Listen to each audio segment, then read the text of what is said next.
안녕하세요. 네, 형사소송법 3년간 판례 정리 첫 번째 시간입니다. 사실 예전에는 형사소송법 판례가 대법원에서 그렇게 많이 나오지는 않았습니다. 근데 요즘에는 이제 형법 못지않게 판례가 상당히 많이 나오고 있습니다. 그 이유는 이제 인권 의식이 향상되면서 요 인권 침해적 성격이 좀 강한 형사소송법을 좀 엄격하게 규율하려는 그런 의도가 판례에 좀 나타나 있는 것 같습니다. 그래서 굉장히 정치하고 또 그다음에 복잡한 이런 논리를 이제 대법원이 전히 펼치는 경우도 상당히 많고 해서 이제 형사소송법 판례도 그렇게 간단하진 않고 좀 복잡한 양상을 좀 띄어가고 있습니다. 그런 점에서 예전처럼 그냥 단순히 조문만 외우고 이래 가지고는 좋은 점수를 받기는 상당히 어려울 것 같습니다. 형법 판례와 마찬가지로 형사소송법 판례도 일단 사안을 정확하게 파악을 해야 됩니다. 그래서 어떤 사건이 왜 있었는가 이걸 알아야 되고요. 그다음에 쟁점이 무엇이었는가 요 점을 또 파악해야 되고요. 그 쟁점에 대해서 대법원이 어떠한 결론을 내렸는가 파악해야 되고 또 결론이 나올 때까지 어떤 이유, 근거, 논거 그 점이 무엇이었는가도 파악을 해야 되는 것입니다. 그래서 굉장히 복잡한 사안들이 많아요. 그래서 제가 이제 전자칠판을 활용해서 그 사안의 특징을 이제 한눈에 볼 수 있도록 이제 도해식으로 정리를 많이 해놨으니까요. 여러분들 요 자료들 다 갖고 계시죠? 요거를 기초로 해서 이런 사건이었구나라고 이해를 하고 이해를 전제로 해서 이제 판결 요지를 읽어보시면 보다 좀 쉽게 판례를 정리할 수가 있을 겁니다. 그럼 이제 첫 번째 제1편에서 수사의 게시편에서 1번 판례를 보기로 하겠습니다. 그래서 반의사 불벌죄에서 처벌 불로한 의사표시의 철회를 언제까지 할 수 있냐 이와 관련된 중요한 판례입니다. 자, 1번. 비용가법은 반의사 불벌죄는 근로기준법 위반죄로 기소되었고 제1심법은 소송촉진법 제23조에 따라 공직 송달의 방법으로 공소장 부원과 피고인 소환장 등을 송달한 다음 피고인갑이 불출석 상태에서 심의를 진행하여 유죄를 선고하였다. 그래서 이제 유죄 판결이 확정이 되는데, 자 보세요. 이 법령이 반의사 불벌죄고 이제 피고인의 소재를 확인할 방법이 없었습니다. 어쨌든 소송 촉진 특례법에 따르면 불출석 재판을 할 수 있는 그런 예외가 인정이 되어 있습니다. 그래서 이제 피고인이 출석하지 않은 상태에서 1심에서 유죄 판결이 확정된 겁니다. 나중에 이제 피고인이 알게 된 거죠. 아니, 저에 대해서 공소가 제기됐었다고요? 아니, 유죄가 확정됐었다고요? 아니, 전 몰랐어요. 전 전혀 몰랐습니다. 제가 몰랐는데 어떻게 저에 대해서 유죄 판결이 확정됩니까? 난 이거 받아들일 수 없습니다. 자, 이처럼 피고인이 책임질 수 없는 사유로 출석할 수 없었다는 것을 소명하게 되면 이때 피고인을 구제할 수 있는 방법이 두 가지 방법이 있습니다. 이미 판결이 확정됐어요.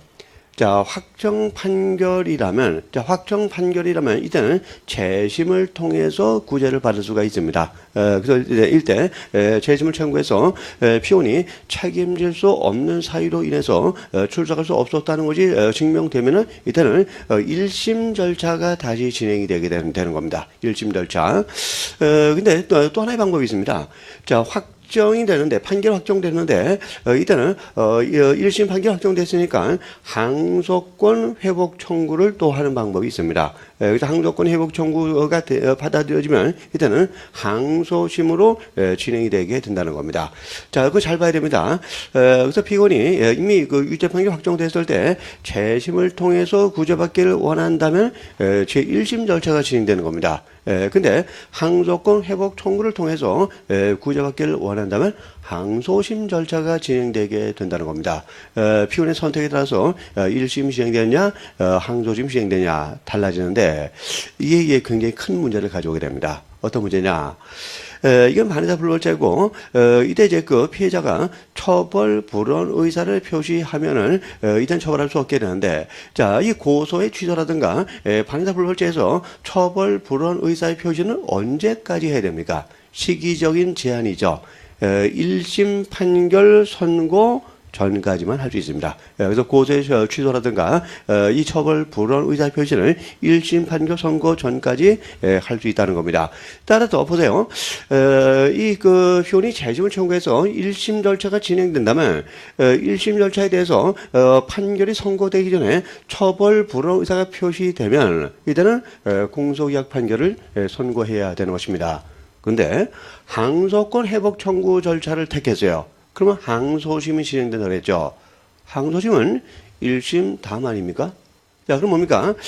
이때 처벌 불원 의사를 표시했을지라도 이것은 1심 판결이 선고되기 전에 행해진 것이 아니라 항소심 절차니까 1심 판결 선고 후에 처벌 불원 의사를 표시한 것이 되는 거죠. 자, 이 처벌 불원 의사 표시는 1심 판결 선고 전까지만 할 수 있는 겁니다. 따라서 항소권 회복 청구를 통해서 항소심 절차가 진행 중에 피해자가 처벌 불원 의사를 표시했을지라도 이건 아무런 의미가 없죠. 아무런 의미가 없고 따라서 이때는 공소 기각 판결을 할 수가 없습니다. 그래서 유죄, 무죄, 실체 판결을 선고해야 된다는 겁니다. 자, 이 판례가 바로 그겁니다. 그래서 다음을 한번 읽어보겠습니다. 자, 유죄를 선고했다. 이거 피고인감은 확정된 제1심 판결에 대해서 항소권 회복 청구를 했어요. 재심 청구를 하지 않고 항소권 회복 청구를 해서 그럼 항소심이 진행되는 겁니다. 위 청구가 인용됨에 따라 진행되는 항소심 절차에서 피해자들은 더 이상 피고인 갑에 대한 처벌을 원하지 않는다는 취지의 처벌 불원서를 제출했다. 이 경우 법원은 공소기각 판결을 할 수가 있느냐? 안 되죠. 안 되니까 뭐죠? 이유가 뭐죠?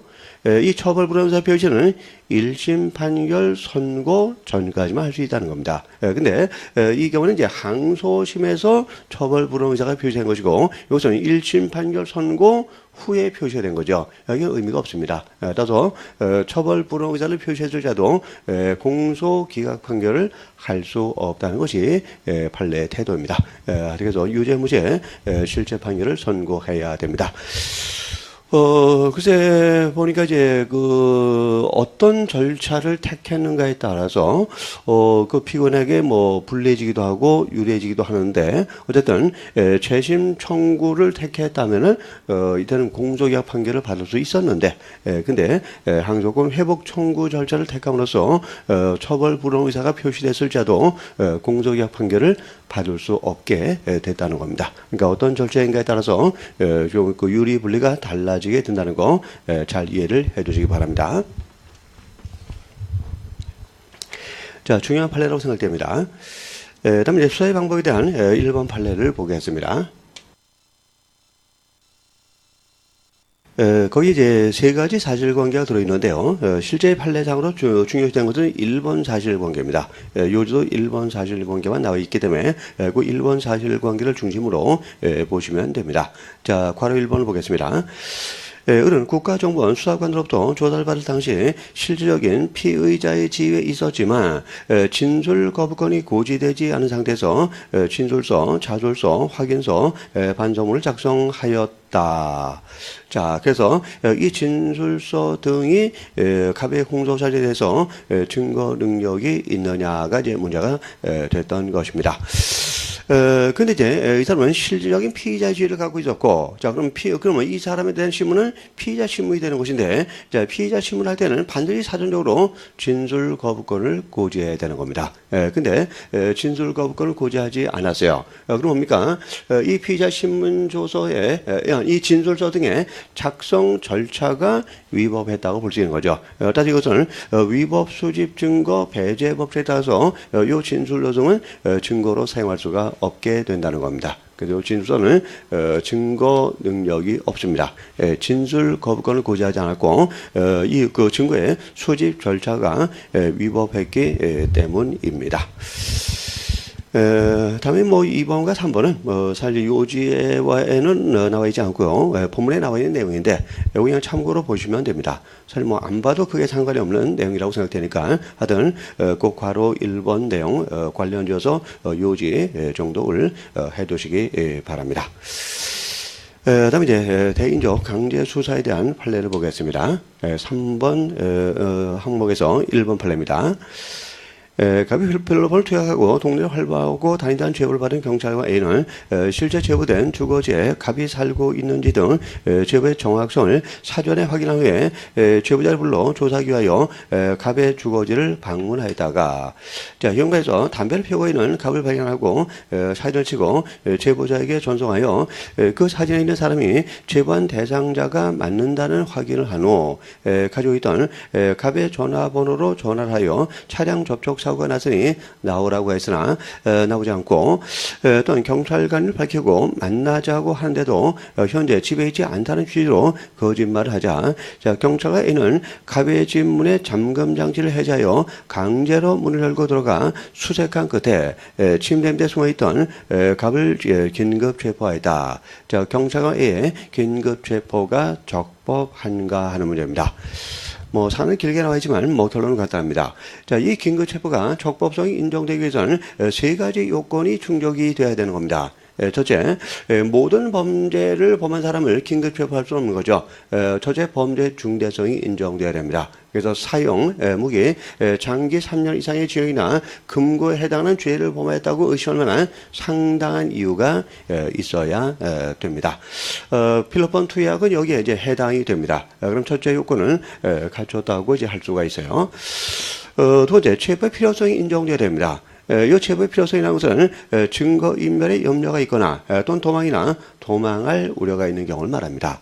나오라 그래도 안 나오고 만나자 그래도 안 만나고 뭡니까? 이런 이제 증거인멸의 염려라든가 특히 도망할 우려가 있다고 볼 수가 있겠죠. 근데 이것만 가지고 안 돼요. 세 번째 요건이 체포의 긴급성입니다.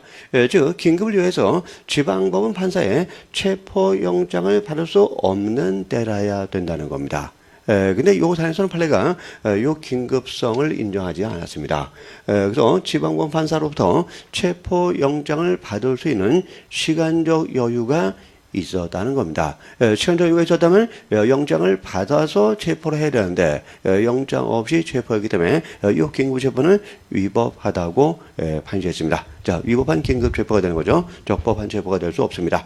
그래서 긴급성을 부정했다는 거, 요 사실관계 기억하시고 긴급 체포의 요건 가운데서 세 번째 요건이 긴급성을 부정했다. 그 점을 기억하시면 됩니다. 자, 다음에 이제 2번 판례입니다.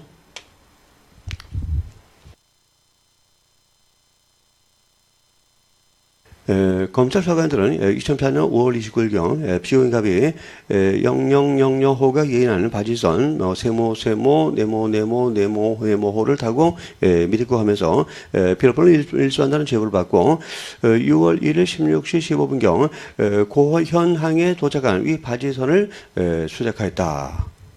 수색을 했네요. 근데 영장이 없어요. 자, 이 수색이 적법합니까? 위법합니까? 이건 이런 적법하다고 봐야 됩니다. 이게 뭐냐? 체포 목적의 수색이죠. 체포 목적. 그래서 현행범 체포를 목적으로 해서 수색을 했고, 이와 같이 피의자 발견을 위한 수색은 영장 없이 할 수가 있습니다. 사후영장도 요하지 않죠. 그래서 이 수색은 이런 적법하다고 볼 수가 있습니다. 물론 이와 관련해서 그 피의자 발견을 위한 수색의 경우에 와 관련된 최근에 헌법재판소 결정례가 하나 나온 것이 있어요. 그건 우리가 잠시 이따 볼 겁니다. 그래서 범인이 존재할 개연성만 가지고 안 되고 또 하나의 요건이 추가적으로 필요하다는 그 헌재 아주 중요한 결정이 하나 나온 게 있는데 그건 잠시 이따 보게 될 겁니다. 어쨌든 요 당시 법에 따르면 이건 체포 목적의 피의자 발견을 위한 수색이니까 영장 없이도 할 수 있고 수색은 이런 적법하다고 할 수가 있습니다. 자, 다음 보겠습니다. 검찰 서간에는 수색 도중 선용품 창고 선반 위에 숨어있던 갑을 발견하고 천천히 내려오게 한 후 필로폰을 둔 장소를 물었으나 대답을 듣지 못하였고 때마침 바지선 내 다른 장소를 수색하던 다른 검찰 서간이 물건이 여기 있다, 찾았다.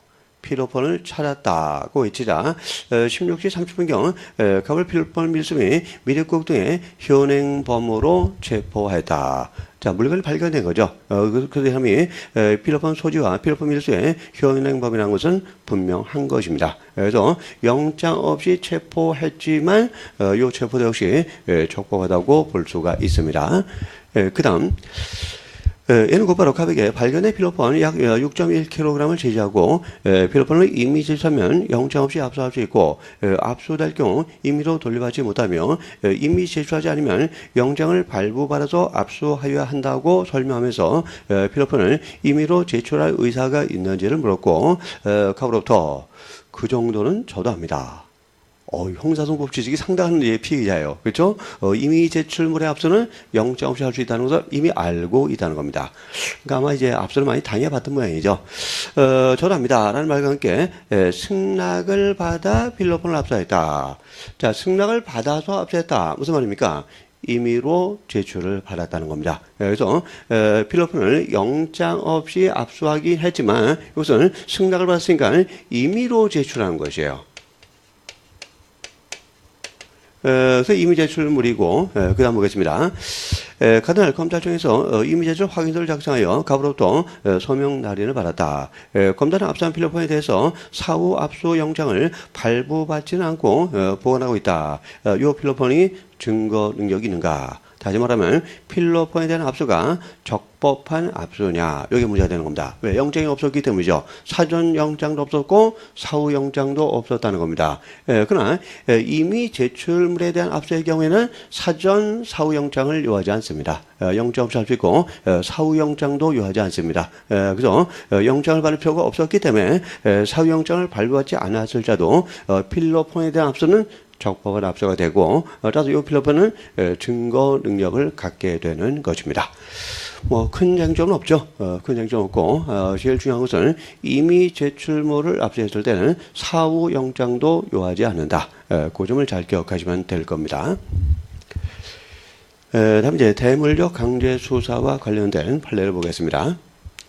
자, 4번 항목에서 1번 판례입니다.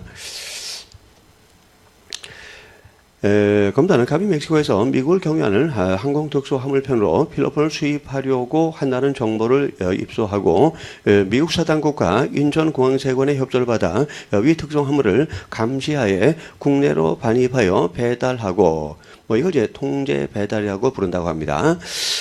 갑이를 수령하면 범인으로 검거하려고 했다. 인천공항세관 마약 조락과서도 세관 공무원은 인천공항에 도달한 특수화물을 정상적인 통관 절차를 거치지 않은 채 자신의 사무실로 가져왔다. 검찰 소관은 위 특수화물 속에서 필로폰이 발견되자 세관 공무원으로부터 필로폰이 든 특수화물을 영장 없이 압수했다. 위 필로폰은 증거 능력이 있느냐 하는 문제입니다. 이건 수출입 물품에 대해서 지금 이게 통관 검사 절차를 거친 것이냐, 아니면 통제 배달 절차를 통해서 점유를 취득한 것이냐, 이것이 문제가 되는 겁니다. 자, 수출입 물품의 경우는 통관 검사를 하게 되죠. 그래서 혹시 무슨 무기 같은 게 들었는지 마약 같은 게 들었는지 통관 검사를 하게 됩니다. 이때 물품을 개봉하고 시료를 채취하고 또 성분 분석을 하게 되는데 전부 영장 없이 하게 됩니다. 따라서 이 통관검사는 수사 처분이 아니라 행정처분에 불과합니다. 행정처분에 불과하기 때문에 영장 없이도 할 수 있다는 것이 우리 판례의 대로입니다. 근데 이 사안은 이제 단순히 통관검사를 한 게 아니라는 거죠. 또 그 다음에 정식의 통관 절차를 거친 것도 아니다라고 사례되어 있습니다. 그럼 결국 뭐냐? 이건 결국 그 특수한 화물 속에 들어있는 필로폰에 대한 점유를 취득하려고 했다는 겁니다. 자, 이 점유를 취득하는 게 뭡니까? 바로 압수죠. 그래서 이건 처음부터 통관 검사를 목적으로 한 것이 아니라 그 필로폰에 대한 점유를 취득할 목적이었기 때문에 이건 그 단순한 통관 검사 절차가 되는 것이 아니라 압수 절차로 봐야 된다는 겁니다. 그러면 영장이 있어야 된다는 거죠. 영장이 있어야 하는데 이 사안의 경우는 사전 영장도 없었고 사후 영장도 없었기 때문에 이 압수된 필로폰은 위법 수립 증거가 되고 따라서 증거 능력이 없다는 것이 판례의 태도입니다. 어쨌건 잘 구별을 해야 됩니다. 기존에는 이 통관 검사 절차에 대한 판례가 나와 있죠. 그것은 수사 절차가 아니기 때문에 수사 처분이 아니기 때문에 영장 없이도 이런 뭐 시료 채취 등을 할 수 있다 그랬습니다. 근데 지금 이제 요거 판례는 새로 나온 겁니다. 단순한 통관 검사가 아니라 통제 배달을 통해서 혐의를 취득하는 거, 이건 압수이기 때문에 영장이 필요하다는 그런 새로운 판례입니다. 그래서 단순한 통관 검사 절차인지 통제 배달을 통한 혐의의 취득 절차인지 구별해서 정리를 해두셔야 됩니다. 다음에 이제 2번 판례입니다. 검사는 1차 압수수색 영장에 기재해서 B의 휴대전화를 압수했는데 1차 압수수색 영장에 기재된 허위사실 공표 사건의 혐의 사실은 A가 2016년 4월 11일 선거운동과 관련하여 자신의 페이스북에 허위의 글을 게시하였다는 것이었다. 자, 보세요.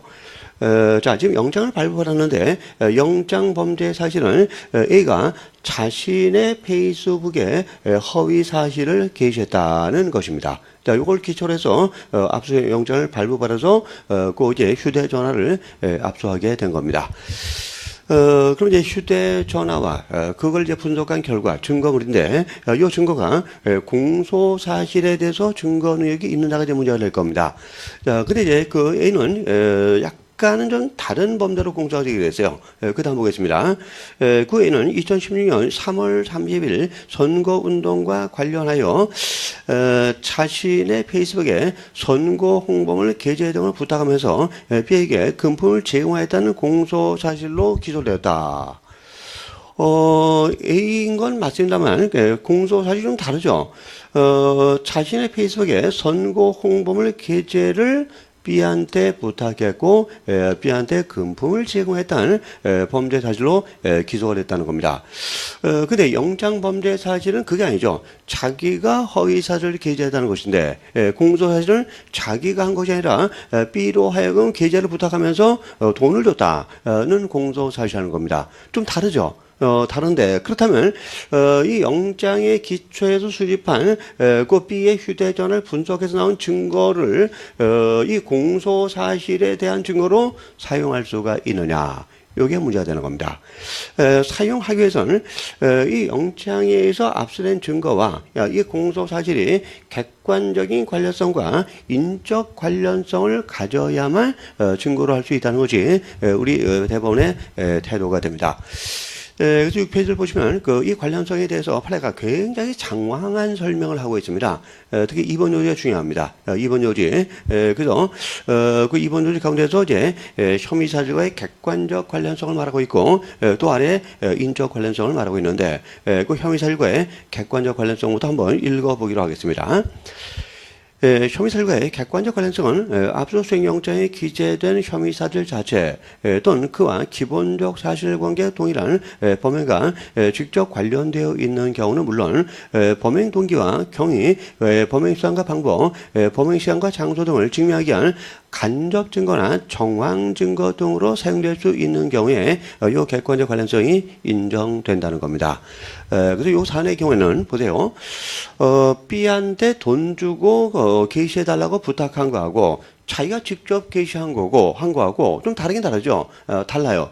근데 자기가 직접 허위 사실을 게시했다는 것은 B한테 돈 주면서 허위 게시를 해달라고 부탁한 것에 대한 정황 증거는 될 수 있다는 것이 판례의 태도입니다. 자, 정황 증거가 된다. 그럼 뭡니까?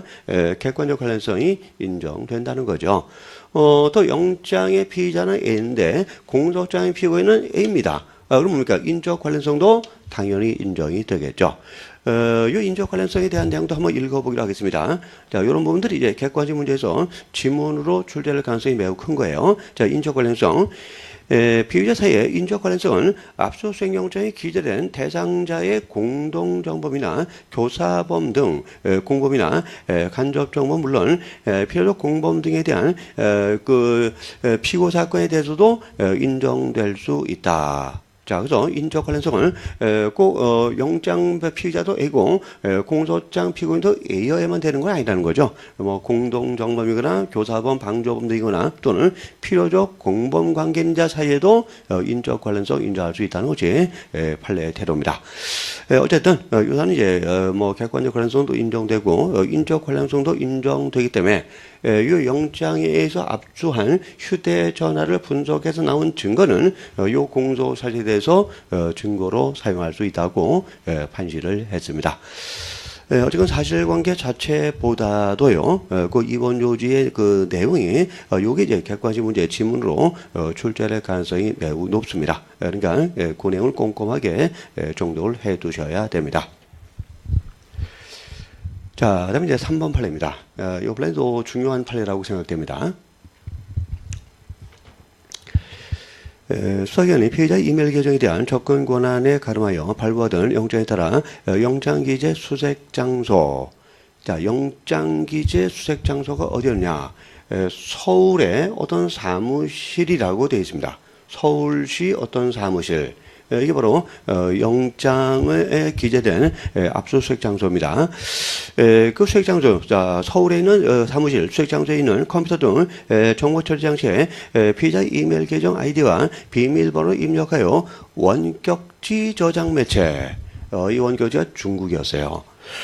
이 피의자가 사용하는 그 이메일은 그 서버가 중국에 있는 그런 이메일이었습니다. 어쨌건 분명히 영장은 서울시 사무실이라고 말하고 있는데, 자, 여기서 그 피의자의 이메일과 패스워드를 가지고 그 이메일에 접속해서 중국 서버로부터 이메일 내용을 전송받은 겁니다. 자, 이에 관한 영장의 장소적 범위를 벗어났느냐, 이게 문제가 된 겁니다. 분명히 영장을 서울시 사무실이라고 말하고 있어요. 영장 집행 장소가 서울시 사무실이라는 겁니다. 근데 서울이 아니라 중국에 있는 서버로부터 일정 내용을 전송받은 것이 영장의 장소적 범위를 벗어난 위법한 압수가 될 것이냐, 그게 문제가 됐던 사안인데, 뭐 결론적으로 판례는 이건 적법하다고 봤습니다. 그래서 서울 사무실에 있는 그 피의자의 컴퓨터 안에 저장되어 있는 정보를 압수하는 것도 가능하지만, 그 피의자의 그 아이디하고 비밀번호를 입력해서 그 원격지 중국의 서버로부터 이메일 내용을 전송받아서 그걸 압수하는 것도, 그것도 이 영장의 장소적 효력 범위를 벗어난 것은 아니다라고 봤습니다. 자, 이 사안은 간단하죠. 근데 왜 이렇게 말이 긴지 모르겠어요. 요지를 좀 간단하게 만들었으면 좋겠는데, 하여튼 대법원 요즘 판결 요지가 너무 길어요. 너무 장황하고, 또 이제 중언부언합니다. 한 말도 하고, 자꾸 그런데요. 어쨌든, 뭐, 이 그림만 딱 보시면, 사안에 집중할 수 있겠죠. 그렇죠? 하여튼 그래서, 영장의 장소적 효력 범위를 벗어났느냐, 벗어나지 않느냐, 이게 쟁점이 된 건데, 벗어난 것은 아니다라는 것이, 판례의 결론이었습니다. 자, 그럼 이제 4번 판례입니다. 이건 전원합의체 판결이기 때문에 상당히 중요한 판례입니다.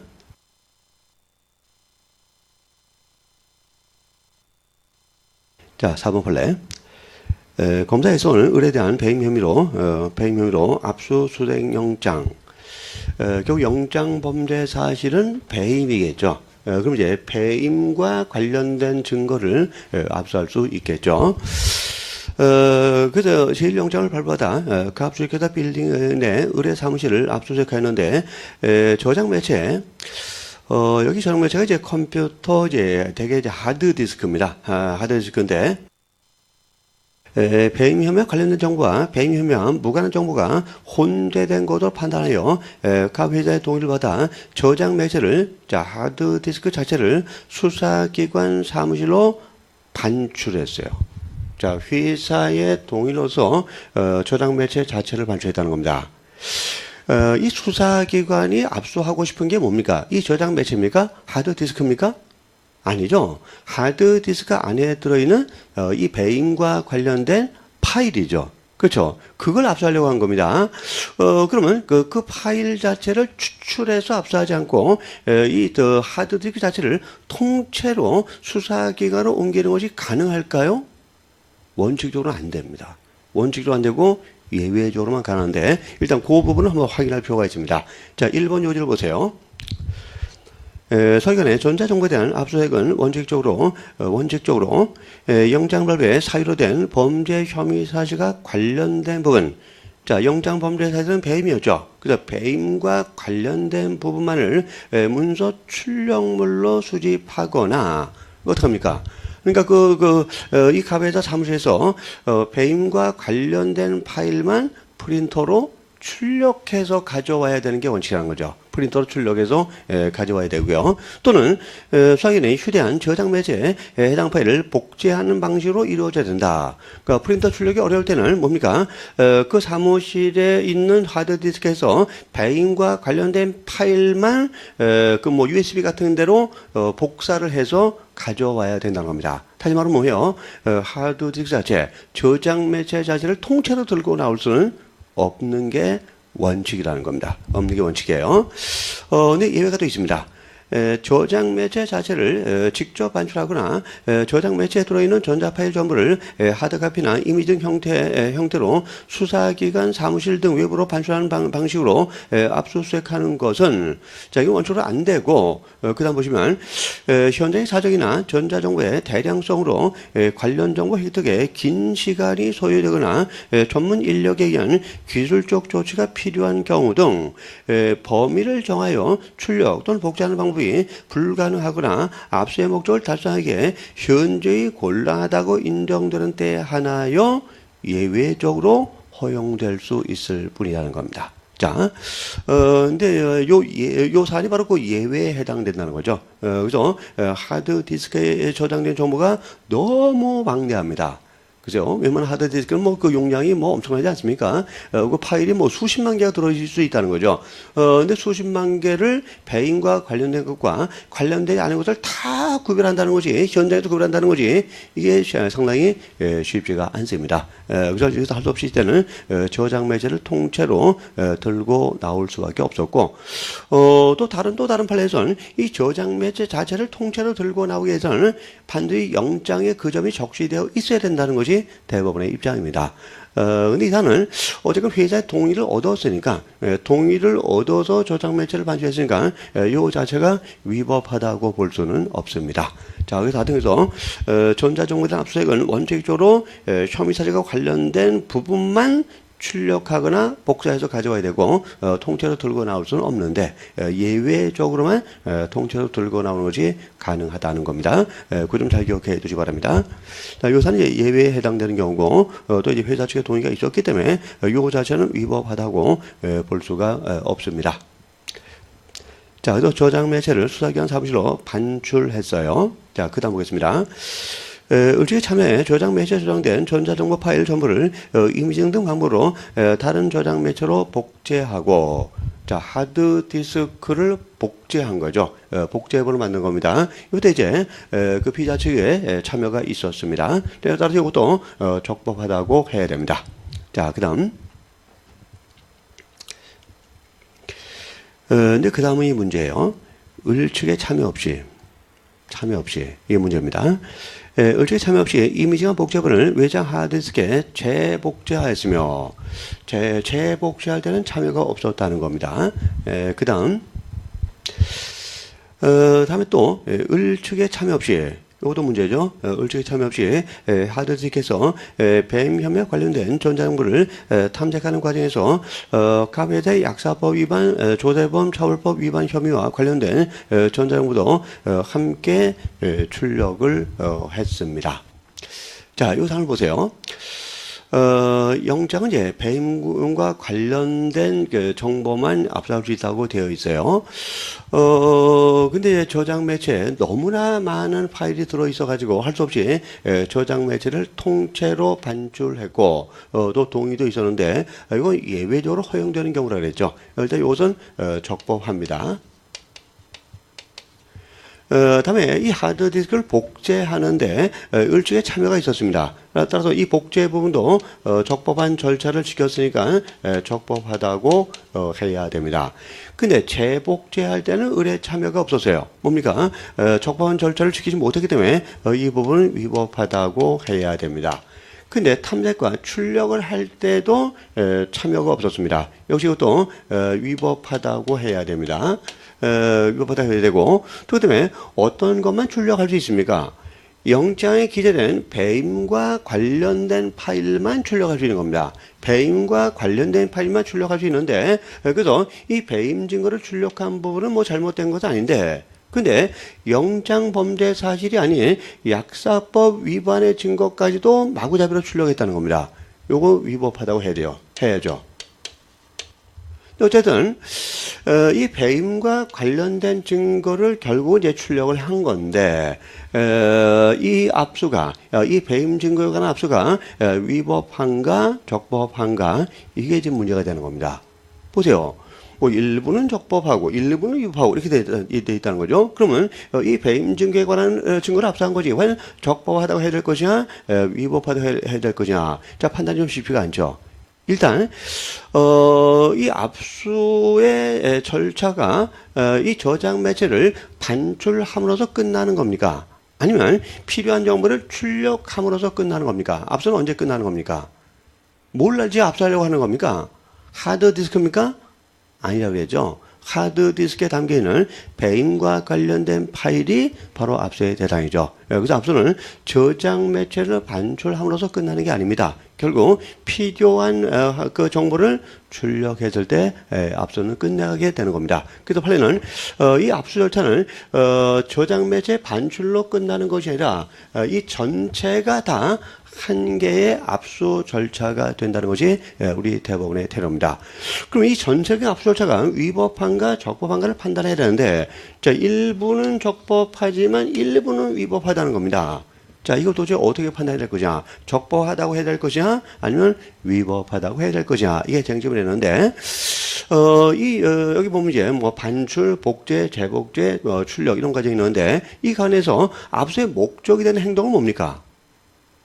배임과 관련된 파일을 손에 넣는 거죠. 그렇죠. 이게 바로 압수의 목적인 행동인데, 그럼 바로 요 부분이죠. 요 부분.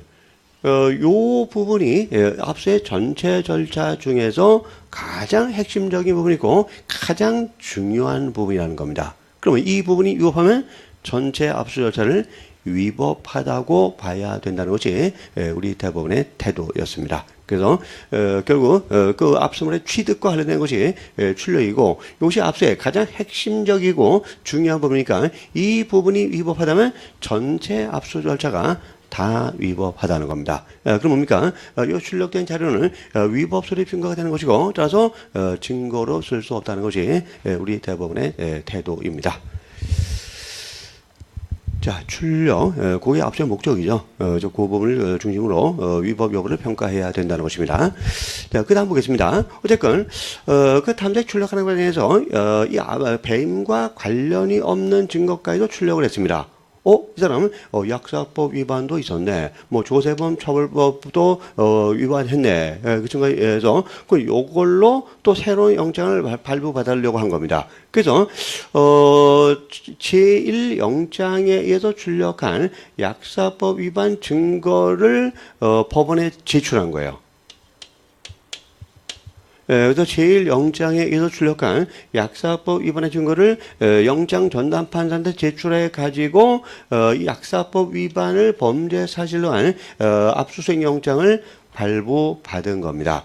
그러면서 그 하드디스크에 대한 탐색과 출력을 했는데, 이 탐색과 출력할 때 역시 을측의 참여를 보장하지 않았습니다. 자, 결국 이 출력이 압수의 최종 목적이 되는 행동이라고 했죠. 근데 출력을 시킬 때 참여를 보장하지 않았다. 그럼 위법하다고 봐야 된다는 겁니다. 그럼 뭡니까? 또 그다음에 이 영장의 발부 자체도 위법하다는 게 우리 판례의 태도입니다. 왜 그렇습니까? 바로 위법한 증거를 기초로 해서 영장을 청구했기 때문이죠. 여기서 이 약사법 위반의 증거는 위법한 압수를 통해서 수립한 증거고, 자, 위법 수립 증거를 통해서 기초로 영장을 청구해서 발부했다면 이 영장 자체도 위법하다는 것이 판례의 태도입니다. 그래서 영장도 위법하고, 또 그다음에 참여권도 보장하지 않았기 때문에 이때 압수도 역시 위법하다는 게 우리 대법원의 결론입니다. 제가 뭐 사실관계 다 말씀드렸는데 바로 이제 두 번째 사실관계 문제죠. 하여튼 그래서 어떤 첫 번째 전체적으로 위법하다는 것이고 두 번째 검사의 수수에 제2영장에 의한 압수수색도 역시 위법하다는 것이 판례대로입니다. 그래서 제1영장에 의한 것도 제2영장에 의한 것도 전부 위법하고 따라서 위법 수립 증거 배제 법칙에 따라서 그 출력한 것들은 증거 능력이 없다는 것이 판례의 태도입니다. 자, 전원합체 판결이니까 잘 정리를 좀 해 두셔야 됩니다. 그 사실관계 제1영장에 대한 거하고 제2영장에 대한 거 나누어서 정리를 좀 해 두시기 바랍니다. 하여튼 뭐 요지가 굉장히 긴데 또 전원합체 판결이니까 그래도 좀 더 끝까지 한번 꼼꼼하게 읽어보셔야 됩니다. 다음에 이제 이와 비교해야 될 판례가 또 나오는데 자 6번입니다. 서울중앙지방 검찰청 검사들은 제19대 국회의원 선거에서의 통합진보당 비례대표 경선 부정과 관련해서 압수수색 영장을 발부하던 후 하드디스크 4개가 들어있는 서버 3개를 압수하였다. 자, 통째로 들고 가세요. 하드디스크 4개를 통째로 들고 갔다는 것입니다. 들어갔는데 이건 원칙적으로 안 된다 그랬죠. 원칙적으로 안 되고 예외적으로만 가능하다 그랬어요. 일단 이것은 예외적으로 가능한 사안이면은 가능한 사안에는 해당된다고 봤습니다. 위 검사들은 통합진보당 서버 관리 책임자 A, 서버 관리업체 직원 B, 압수수색의 제담자로 참여한 경찰과 시에게 압수물 봉의 해제 및 이미징 작업에 참여하라는 취지로 통지하였고, ABC 및 변호인 D가 참석한 가운데 압수물의 봉의를 해제하고 서버의 하드디스크 4개의 이미징 복제본을 각 생성한 후 길게 나와 있지만 결국 이 서버 속에 들어있는 하드디스크를 복제하는 데는 피의자 측의 참여가 있었다는 겁니다. 그래서 이 부분 적법하죠. 참여권을 보장했기 때문입니다. 적법해요. 그 다음 그 검사들은 하드디스크 4개에 관한 각 2개 복제본 중 1개 복제본의 복호화 및 파일 변환 등 열람 환경 구출을 위한 작업을 진행하였는데 그 복호화 또 파일 변환은 그 열람 환경 구출을 위한 준비 작업입니다. 그 준비 작업을 진행했고요. 그 과정에서 미리 피의자 또는 변호인에게 작업의 일시와 장소를 통지하지 아니했고 실제로 피의 압수수색 당사자 피의자 또는 변호인이 위 작업 즉 복호화 및 파일 변환 작업에 참여하지를 않았습니다. 자, 요건 이제 위법하다고 해야 되겠죠. 참여권을 침해했기 때문입니다. 그 검사들은 서버 3개의 원문을 반환했고 통합진보당 관계자 및 변호인의 참여 아래 먼저 열람 환경이 구축된 복제본 1개의 저장된 파일을 열람하면서 저장된 자료들의 범죄 혐의 관련성을 검토하여 자료 추출 작업을 시작하여 앞선 서버 중에서 범죄 사실과 관련 있는 선거인 명부 등 추출 작업을 완료했다. 추출한 겁니다. 근데 추출할 때는 그 관련자들의 참여권을 보장했다는 겁니다. 이건 적법합니다. 자, 결국 전자정보에 대해서 압수를 했는데 이 압수의 목적은 뭡니까? 필요한 정보를 추출하는 거죠. 추출. 이게 가장 핵심적인 부분이라고 그랬어요. 근데 어쨌든 처음부터 끝까지가 하나의 압수 절차가 되는 것인데 일부는 적법하고 일부는 위법합니다. 자, 이걸 적법한 압수라고 해야 될까요? 아니면 위법한 압수라고 해야 될까요? 앞에 전압제 판결은 무엇을 기준으로 판단했습니까? 압수의 목적이 되는 행동, 가장 중요한 부분, 즉 추출이죠. 이 부분을 중심으로 위법 적법을 판단했는데, 자, 이 사안도 똑같습니다. 자, 그래서 복호화 작업을 하거나 파일 변환 작업을 할 때는 참여를 시키지 않았기 때문에 이 부분은 위법하지만 그러나 압수의 목적이라고 할 수 있는 추출 작업을 할 때는 참여권을 보장했습니다. 그럼 중요한 부분이 적법하다는 거죠. 중요한 부분이고 핵심적인 부분이 적법하다면 전체 압수 절차는 적법하다고 봐야 된다는 겁니다. 그래서 이때 압수는 적법하다고 판시를 했습니다. 앞에 사는과 좀 차이가 납니다. 하더라도 중요한 부분이 위법하면 위법하고 또 중요한 부분이 적법하면 적법하다고 해야 되는데 앞서서 가장 중요한 부분은 추출이라는 겁니다. 추출, 필요한 정보를 추출하는 거. 그래서 이 사안은 추출은 적법했기 때문에 전체로 적법한 압수가 된다는 그런 이제 판례 사안입니다. 자, 다음에 또 구별해야 될 판례가 또 하나 있습니다. 다음에 7번 판례입니다. 이것도 매우 중요한 판례입니다. B는 A의 지시를 받아 유흥주점과 관련한 작물을 업무상 필요에 따라 USB의 파일 형태로 작성 관리하였다. 여기는 이제 온갖 탈세 정보 같은 것이 들어있겠죠. 수사기관은 A에 대한 조세 포탈 혐의와 관련하여 법원으로부터 압수수색 검증영장을 발부받은 후 그 집행 현장에서 B가 사용했던 USB에서 조세 포탈 장부가 담긴 파일로 추정되는 엑셀 파일이나 문서 파일들을 추출했어요. 자, USB를 통째로 수사기관으로 옮긴 게 아닙니다. 아까하고 달라요. 현장에서 필요한 파일을 일단 추출을 했습니다. 현장에서 추출했어요. 아까 같은 경우는 어떤 경우입니까? 수사기관으로 옮긴 다음에 추출한 경우죠. 이것은 그게 아니에요. 현장에서 추출했다는 겁니다. 그래서 문서 파일을 추출한 뒤 이를 논리적 이미징 작업을 하여 USB 이미지 파일을 압수하였다. 자, 1번. 위의 압수 과정에서 피압수자인 A의 참여권은 충분히 보장되었으나 USB 이미지 파일을 반출한 후 탐색, 복제, 출력하는 과정에 A 또는 B를 참여시키지 않은 것이 적법하냐 하는 문제입니다. 보세요. 현장에서 추출했고 이미지 파일을 만들어서 압수했고 그 다음에 추출한 파일을 수사기관 사무실로 반출했고 거기서 이제 탐색, 복제, 출력할 때는 참여권을 보장하지 않았다는 겁니다. 자, 여기서 이 USB 내의 내용인 파일을 이제 압수하려고 했는데 가장 중요한 부분이 어떤 부분입니까? 요 부분입니까? 판례는 요 부분으로 봤어요. 요 부분. 왜? 아까처럼 하드디스크를 수사기관 사무실로 옮겨서 추출한 사안이 아니라 그랬죠. 그렇죠. 이것은 USB를 그냥 그 압수 장소에서 그대로 거기서 추출한 겁니다. 그럼 판례는 이 추출을 함으로써 여기서 이미지 파일을 압수함으로써 여기서 압수 절차는 종료된다고 봤습니다. 왜? 추출했으니까. 그렇죠? 추출했으니까 여기서 압수 절차는 종료됐다고 봐야 된다는 겁니다.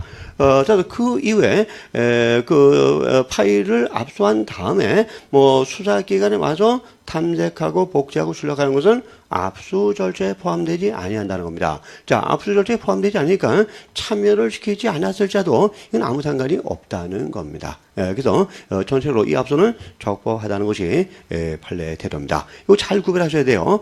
그래서 아까 지금 여러 번 말씀드리지만 아까 사는 하드디스크를 수사기관으로 옮겨서 거기서 파일을 추출한 겁니다. 그래서 추출했을 때 추출할 당시에 참여권을 보장하지 못했다면 압수는 위법하게 되는 건데 이 사안은 USB를 수사기관으로 옮겨서 추출한 사안이 아니라는 겁니다. 수사기관으로 반출하기 전에 이미 추출은 끝났어요. 여기서 압수는 종료됐다는 것이 판례의 태도입니다. 그래서 반출 이후에는 참여를 시키지 않았을 때도 압수는 그 전에 이미 끝났기 때문에 반출 이후 행동 과정은 압수 절차에 포함되지 아니한다는 거죠. 그래서 참여시키지 않았을 때도 전체로서의 압수는 적법하다는 것이 판례의 태도입니다. 자, 이것도 굉장히 중요하다니까 잘 정리하시기 바랍니다. 기타 2번과 3번에 대한 것은 요지를 읽어보시면 되는 거니까 제가 따로 설명드리지 않겠습니다. 그래도 요지 내용은 중요해요. 그러니까 반드시 꼼꼼하게 읽어보셔야만 됩니다. 다음에 이제 8번 판례입니다. 자, 이 판례도 매우 중요한 판례입니다. 사법경찰 P는 영장구청 비서실에서 피의자인 비서실장 A에 대한 압수수색 영장을 집행하는 과정에서 A에게 영장기재 혐의사실의 주요 부분을 요약해서 고지하면서 위 영장 첫 페이지와 A에 관한 범죄 사실이 기재된 부분을 보여주었으나 A가 위 영장의 나머지 부분을 넘겨서 확인하려고 하자 뒤로 넘기지 못하게 하여 A는 영장의 내용 중 나머지 압수수색 검증할 물건, 압수수색 검증할 장소, 압수수색 검증을 필요한 사유, 압수 대상 및 방법의 제한 등이 기재된 부분을 확인하지 못하였다. 자, 영장을 좀 제시하게 했는데 영장의 전부를 보도록 하지 않고 일부만 보여줬다는 겁니다. 그래서 일부만 제시했는데 이 제시가 과연 적법한 제시가 될 수 있느냐 하는 것입니다. 여기 이제 첫째 쟁점이죠. 그래서 일부만 보여준 것을 적법한 제시로 볼 수 있느냐. 위법하다는 게 팔레이트입니다. 전부 다 보여줘야 된다는 겁니다. 그래서 일부만 제시한 것은 위법한 제시가 되는 것이고 이 압수는 위법한 절차에 의한 압수가 된다는 것이 판례의 태도입니다. 다음 읽어보죠. 그래서 기재된 부분을 확인하지 못하였다. B는 앞선 A의 휴대전화에 저장된 전자정보를 탐색하여 통화내역, 문자 메시지, SNS 송수진 내용, 사진 및 문서 파일 등을 출력하였으나 그 과정에서 A에게 참여권을 보장해 주지 않았고 앞선 전자정보에 목록을 작성, 교부하지도 않았으며 앞선 날로부터 10일 초간 후에야 휴대전화를 반환하였다. 자, 탐색 출력. 이것이 압수의 가장 궁극적인 목적에 대한 행동 부분이라고 했죠. 그렇죠? 근데, 이 부분이 아주 중요한 부분인데 참여를 시키지 않았어요. 그럼 이것은 위법하다고 해야 됩니다. 또 목록을 즉시 교부해야 되는데 목록 교부도 하지 않았으니까 역시 이때 압수 절차는 위법하다고 해야 되는 것입니다. 그럼 전체적으로 이 휴대전화의 압수는 위법한 압수가 되는 거죠. 그렇죠? 그래서 그 출력한 내용은 증거로 사용할 수가 없게 되는 것입니다. 그 다음 보겠습니다. 그 사법경찰관 P와 검사에서는 위와 같이 압수한 동양보고 서류와 휴대전화 출력물을 제시한 상태에서 이에 대한 피의자 신문 조서를 작성하였다. 자, 지금 뭡니까? 지금 위법한 절차에 의해서 증거를 압수했고 그 위법하게 수집한 증거를 제시한 상태에서 피의자 신문 조서를 작성했는데 이 피의자 신문 조서가 증거 능력이 있느냐? 없는 게 원칙이죠. 자, 그 원칙을 뭐라고 말합니까? 독수의 과실 이론이라고 말하죠. 그래서 일단 위법한 압수에 의해서 수집한 증거물이 이 바로 위법 수집 증거고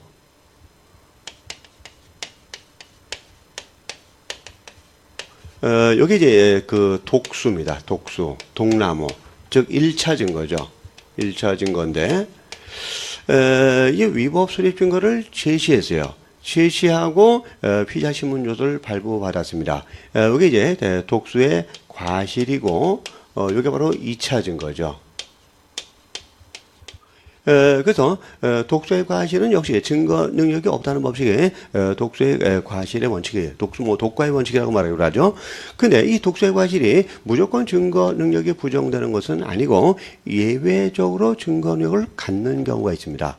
자, 그래서 위법 수집 증거에 기초한 2차 증거지만 요 2차 증거가 독수의 과실이 예외적으로 증거력을 갖는 경우가 있는데 이 2차 증거가 어떤 경우에 예외적으로 증거력을 갖게 됩니까? 자, 판례의 판단을 우리가 줄 필요가 있는데 자, 15페이지 보세요. 가운데 보시기 바랍니다. 2차 증거를 수집하는 과정에서 추가로 발생한 모든 사정들까지 구체적인 사안에 따라 주로 인과관계 희석 또는 단절 여부를 중심으로 전체로 종합적으로 고려하여야 한다. 자, 이 말은 뭐냐면 1차 증거와 2차 증거 사이에 요 위법을 희석할 만한 어떤 중간 적법적인 요소가 개입이 되어 있다면 자, 이게 위법하죠. 이 압수 자체는 위법한데, 근데 피의자 신문조는 2차 증거인데, 그 사이에 1차 증거의 위법성을 희석할 수 있는 적법한 요소들이 중간에 개입이 되어 있다면, 이때 예외적으로 2차 증거가 증거 능력을 갖게 된다는 겁니다. 근데 이 사안의 경우 1차 증거의 수집과 2차 증거의 수집 사이에 이 위법성을 희석할 만한 요소들이 발견되지는 않습니다. 그러면 위법성은 희석되지 않아요. 그러면 2차 증거는 여전히 위법하게 된다는 겁니다. 그래서 역시 이 피의자 신문조서도 증거 능력을 부정해야 된다는 것이 우리 판례의 결론이었습니다. 자, 상당히 중요한 내용들입니다. 중요한 내용들. 요지가 상당히 그래도 긴데요. 하여튼 그 언더라인, 고딕으로 된 부분을 중심으로 해서 꼼꼼하게 읽어 두셔야 됩니다. 이런 것들은 주관적 시험에서 사례형 문제로 나올 가능성도 상당히 많습니다. 써야 될 것들이 맞죠. 자, 요 부분에서는 뭘 써야 되죠? 위법 수집 증거 배제 법칙을 써야 됩니다. 근데 주의할 점은요, 위법한 절차에 의해서 수집한 증거는 무조건 증거 능력이 부정되는 겁니까? 아니죠. 수립 절차가 위법하다고 해서 무조건 증거 능력이 부정되는 것이 아니고, 우리 판례는 어떤 제한을 가하고 있습니까? 적법 절차에 실질적인 내용을 침해하는 경우라야만 위법성이 부정되는 것이고, 적법성이 부정되는 거죠. 아무리 위법한 절차에 따라서 수집한 증거조차도 적법 절차에 실질적 내용을 침해하지 않는다면 증거로 쓸 수 있다는 입장을 취하고 있습니다. 이게 바로 증거 배제의 기준의 문제입니다. 그래서 수립 절차가 위법하다고 해서 무조건 증거 능력이 부정되는 것은 아니고, 우리 판례는 그 수립 절차가 적법 절차에 실질적 내용을 침해하는 경우에 한해서만 증거 능력이 부정된다는 입장을 취하고 있습니다. 우리 통돌도 비슷한 입장을 취하고 있죠. 통돌은 수립 절차가 위법하다고 해서 역시 무조건 증거 능력이 부정되는 것이 아니라 그 수립 절차의 위법이 중대한 위법이라야만 증거 능력이 부정된다는 입장을 취하고 있습니다. 그래서 통솔은 중대한 위법일 때, 판례는 적법 절차에 실질적인 내용을 침해했을 때 증거 능력이 부정된다는 입장을 취하고 있어요. 그래서 왜 위법하게 수입된 증거의 증거 능력을 예외적으로 인정하고 있는 겁니까? 그것은 실체적 진실주의와의 조화 때문이죠. 조금이라도 위법 요소가 개입됐다고 해서 무조건 증거 능력을 부정해버리면 실질적 진실을 발견할 수가 없게 된다는 겁니다. 그래서 그 위법이 중대한 위법일 때 또는 적법 절차에 실질적인 내용을 침해한 경우에 한해서만 증거 능력을 부정해야 된다는 것이 우리 통돌과 판례의 태도인 겁니다. 자, 요 내용은 15페이지 위에 나와 있습니다. 그 3번 요지에 나와 있어요. 중요한 부분이니까 꼼꼼하게 정독을 해두셔야 된다는 겁니다. 그래서 요 휴대전화 압수와 관련해서는 위법 수립 증거 배제 법칙의 의의를 쓰고 또 증거 배제 기준과 관련해서 통돌이 말하는 중대한 위법, 또 판례가 말하는 적법 절차 실질적 내용, 그런 내용을 써야 되는 겁니다. 그 다음에 이제, 그 영장주의를 위반했기 때문에 위법하다고 결론을 내리고, 두 번째, 독수의 과실 이론을 설명해야 되는 거죠. 여기서 피의자 신문조서의 증거력을 논할 때는 독수의 과실을 설명하고, 독수의 과실이면 무조건 증거력이 부정되는 게 아니죠. 예외적으로, 판례에 따르면 그 인과관계가 희석되거나 했을 때는 예외적으로는 증거력을 또 인정받게 된다는 겁니다. 그래서 증거력이 부정되는 원칙 쓰고 그다음에 예외적으로 독수의 과실이지만 증거력이 인정되는 경우를 또 쓰고 또 그다음에 사안을 적용해서 결론을 내려야 된다는 겁니다. 이거 뭐 하든 뭐 훌륭한 하나의 문제가 될 수 있는 그러한 사안이니까 주관식 시험을 준비하신 분들은 그런 점들도 고려를 해두시기 바랍니다. 다음에 이제 9번 판례를 보겠습니다. 이건 뭐 단순한 겁니다. A가 밀수출하기 위해 허위의 수출 신고 후 선적하려다가 미수에 그친 수출 물품으로서 갑주택회사 소유의 렌트 차량인 자동차를 세관의 특별사법경찰관이 압수수색 검증영장에게 압수하였는데 A가 렌트카를 몰래 수출하려고 했던 겁니다. 그러다 이제 적발이 된 겁니다. 그래서 그 렌트카 소유 회사는 하마터면 차를 잃어버릴 뻔했던 거죠. 그렇죠? 그래서 이제 갑에서 밀수출 범죄 사이에는 아무런 관련성이 발견되지 않았음에도 검사는 갑에서의 압수물 가환부 청구를 거부하자 갑에서는 준항고를 제기하였다. 이 준항고에 이유가 있는가 하는 문제입니다. 자, 이건 조문 문제인데 판결 요지에 1번 한번 보시기 바랍니다. 자, 형사소송법 제218조의 2 제1항이 나와 있는데 자, 보세요. 검사는 사본을 확보한 경우 등 압수를 계속할 필요가 없다고 인정되는 압수물 및 증거의 사용을 압수물에 대해서 공소적이 전에도 소유자, 소지자, 보관자 또는 제출의 청구인 때는 환부 또는 가환부하여야 한다. 자, 환부 또는 가환부 할 수 있다라고 되어 있지 않죠. 자, 하여야 한다. 뭐로 되어 있습니까? 필요적으로 되어 있다는 겁니다. 그래서 요 밀수출 될 뻔한 요 렌터카는 그 밀수출 범죄의 증거물입니다. 증거물인데 근데 렌터카에다는 이 차량의 소유자가 되겠죠. 근데 그런 건 뭡니까? 렌터카 회사는 그 차량이 있어야 계속 영업을 하는 겁니다. 근데 차량을 수사기관에 갖고 안 돌려주는 거죠. 그 돌려달라고 했을 때 이때 원조로 돌려줘야 됩니다. 증거물이고 청구가 있다면 돌려주는 게 원칙이에요.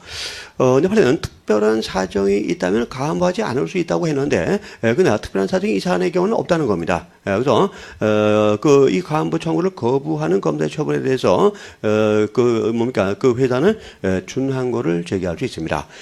이 준항고라는 것은 검사나 사법경찰에 관해 구금에 관한 처벌이나 압수나 압수물의 환부에 관한 처분 또는 변호인의 참여에 관한 처분에 대해서 불복을 할 수 있는 그러한 제도입니다. 그래서 이때는 압수물의 가함부에 관한 그 검사의 처분에 대해서 불복을 한 거니까 또 그다음에 가함부를 거부할 수 있는 특별한 사정도 인정되지 않으니까 이 가함부 이 준항고에는 이유가 있다고 해야 됩니다. 그래서 법원은 돌려주라고 판결을 선고해야 됩니다. 그렇죠? 이유가 있어요. 특별히 중요한 것은 없고요. 하여튼 1번 요지 중심으로 꼼꼼하게 읽어두지만 그다지 문제가 없습니다. 또 4번 요지에서 사실관계도 간단히 나와 있으니까 그 사실관계하고 가함부 청구를 거부할 수 없다는 거, 그 점을 정리해 두시면 됩니다. 자, 다음에 이제 10번 판례가 있는데, 이게 이제 아까 말씀드렸던 최근에 나온 그 중요한 헌법재판소 결정입니다. 아주 중요하니까, 또 최근에 나온 거니까, 어떻게 이제 헌법재판소가 판결을 했는가 보기로 하겠습니다. 자, 10번입니다. 전국철도 노동조합은 위원장인 김모환의 등 집행부의 주도로 2013년 12월 9일부터 철도산업 발전 방안 철회를 요구하는 대정부 파업을 진행하였다. 이 한국철도공사는 김을 비롯한 철도 노조 집행부를 업무방해 혐의로 고소했는데 김 등 집행부 10명이 경찰의 소환조사 요구에 불응하자 경찰은 이들에 대한 체포영장을 발부받았다. 근데 철도노조 집행부가 경향신문사 건물내에 있는 전국민주노동조합 총연맹, 즉 민주노총 사무실에 머무른다는 언론 보도가 있고 체포 대상자들이 위 경향신문사 건물과 근거리에 있는 귀지국을 이용하여 통화한 내역이 확인되자 그럼 이제 피의자들이 요 건물 안에 있다는 것은 거의 분명한 거죠. 그죠? 그래서 뭡니까? 피의자가 존재할 개연성을 충분히 인정되는 겁니다.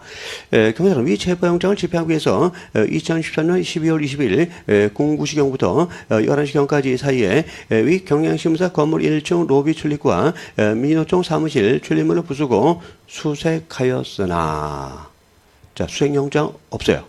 수색영장 없이 체포영장을 집행하기 위해서 그 피의자들을 발견하기 위해서 영장 없이 수색을 한 겁니다. 이들을 발견하지 못했다. 자, 영장 없는 위색이 적법하기 위해서 필요한 요건은 무엇인가 하는 문제입니다. 자, 이건 체포영장을 집행하기 위해서는 일단 피의자를 발견해야 되는 거죠. 근데 피의자를 발견하기 위해서는 수색을 해야 되는 거죠. 그래서 수색 목적, 발견 목적, 피의자 발견 목적 수색은 영장 없이 할 수 있습니다. 또 체포를 할 때, 물론 체포는 뭐 체포영장에 의한 체포든, 긴급체포든, 현행범 체포든, 또 구속영장에 의한 구속이든 똑같습니다. 그래서 이런 체포나 구속을 하기 위해서 피의자를 발견하기 위해서는 영장 없이 수색을 할 수 있는데, 그 규정이 형사소송법 216조 1호에 나타나 있습니다. 그게 심판대상 조항인데, 그 밑에 나와 있는 그 심판대상 조항을 한번 보기로 하죠. 형사소송법 216조 1항입니다. 검사 또는 사법경찰관은 200조의 2, 200조의 3, 201조 또는 212조의 규정에 의해서 피의자를 체포, 이 체포는 세 가지를 말합니다. 첫째, 체포영장에 의한 체포, 두 번째가 긴급체포, 세 번째가 현행범인 체포입니다. 체포 또는 구속, 이것은 구속영장에 의한 구속을 말하는 거죠. 그래서 체포하거나 구속하는 경우에 필요한 때는, 자, 필요한 때라고 말하고 있어요. 필요한 때 영장 없이 다음 처분할 수 있다. 1호 타인이 주거나 타인이 간사는 가혹, 건조물, 항공기, 선차내에서의 피의자 수사. 자, 이 피의자 수사라고 말하고 있지만 통독 판례는 이 수사를 어떻게 해석합니까? 수색이라고 해석하죠. 수색. 그래서 체포나 구속을 하기 위해서는 피의자를 발견해야 됩니다. 따라서 피의자 발견을 위한 수색은 영장 없이 할 수 있다고 그 216조 1항 1호가 규정하고 있는데, 그래서 종래는 그 거기 보면 이제 필요한 때라고 되어 있는데, 그 필요한 때가 어떤 경우냐? 그 건물 내에 피의자가 존재할 개연성이 있는 때라고 해석을 해왔습니다. 그래서 건물 안에 그 체포할 피의자가 존재할 개연성만 있다면 영장 없이 건물을 수색할 수 있다는 것이 종래 통설과 판례의 태도였습니다. 근데 헌법재판소가 이 증거나 피의자가 존재할 개연성만 가지고는 안 되고 한 가지가 더 필요하다고 한 가지 요건을 추가했습니다. 요거 한번 읽어보기로 하죠. 17페이지 보세요. 17페이지. 그 가운데 고딕 부분을 보겠습니다. 자, 그게 가장 핵심적인 부분이에요. 헌법 16조의 영장주의에 대해서도 그 예외를 인정하되, 이는 첫째, 그 장소에 범죄 혐의 등 입증할 자료, 증거겠죠. 증거나 피의자가 존재할 개연성이 소명되고, 자, 종전에는 이것만으로 충분하다고 했습니다. 이것만 인정되면, 피의자가 존재할 개연성만 인정되면 영장 없이 수색할 수 있다고 했는데, 헌법재판소가 한 가지가 더 필요하다고 추가했습니다. 그게 2번이에요. 자, 사전에 영장을 발부하기 어려운 긴급한 사정까지 있어야 된다는 겁니다. 그래서 단순히 피의자가 존재할 개연성만 가지고는 영장 없이 수색할 수 없고, 수색 영장을 발부받기 어려운 긴급한 사정까지 있어야만 영장 없이 피의자 발견을 위해서 수색을 할 수 있다는 것으로 헌법재판소가 판결을 내린 겁니다. 그러니까 요 부분이 추가됐다는 거, 요 매우 중요한 부분입니다. 그래서 이건 출제될 가능성이 매우 높습니다. 그래서 증거나 피의자가 존재할 개연성만 가지고는 수색할 수 없고요. 사전에 수색 영장을 발부받기 어려운 긴급한 사정까지 있어야만 피의자의 발견을 위해서 영장 없이 수색을 할 수가 있다는 겁니다. 자, 이것도 뭐 요지가 굉장히 긴데 지금 읽었던 그 부분이 핵심이죠. 그러니까 그 부분 1번, 2번 두 가지만 잘 기억을 해 두시면 됩니다.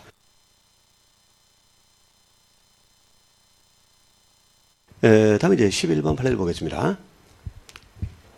이건 뭐 단순하지만 이것도 중요한 판례입니다. 사법경찰관 P는 범행 중 또는 범행 직후의 범죄 장소에서 긴급을 요하여 법원 판사에 영장을 받을 수 없는 데 해당하지 아니함에도 불구하고 영장 없이 압수수색 검증을 하였으나 사후에 법원으로부터 영장을 발부받았다. 이 경우 압수수색 검증의 위법성이 치유되는가? 치유되지 않는다는 게 판례에 들어갑니다.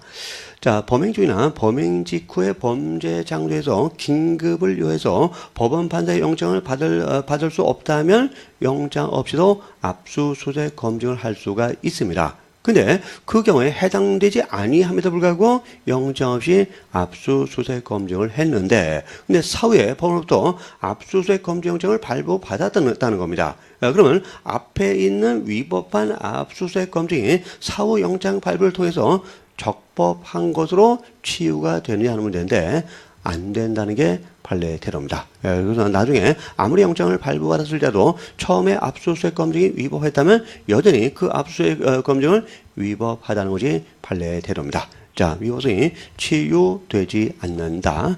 그 잘 기억을 해 두셔야 됩니다. 다음에 12번 판례를 보겠습니다. 이 판례도 중요한 판례입니다.